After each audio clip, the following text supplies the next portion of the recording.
आपण पाहताय महाधुरळा.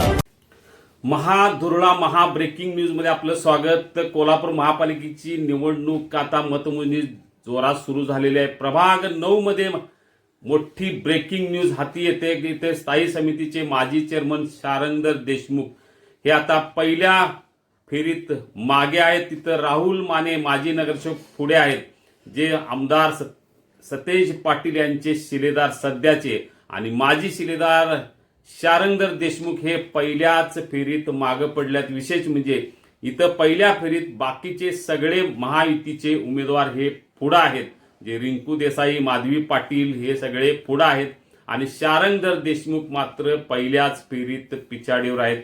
या मतदारसंघाकडे संपूर्ण कोल्हापूरचं लक्ष आहे, कारण सतेज पाटील यांच्या आजी आणि माजी या दोन्ही मध्ये हा चुरशीचा सामना आहे. त्यामुळे प्रभाग क्रमांक 9 विशेष लक्ष असलेला हा मतदारसंघ आहे. ब्रेकिंग न्यूज आहे की पहिल्याच फेरीत शारंगधर देशमुख हे पिछाडीवर आहेत, मागे पडलेले आहेत.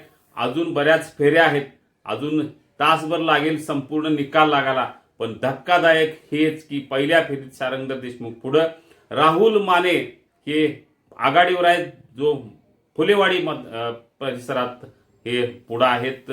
यामुळे आता आपण ब्रेकिंग पाहत राहू. आपल्याला कोल्हापूर आणि इचलकरंजी महापालिके निकालाचे ब्रेकिंग हवे असतील तर लगेच सबस्क्राईब करा महाधुरळा YouTube चॅनल. धन्यवाद.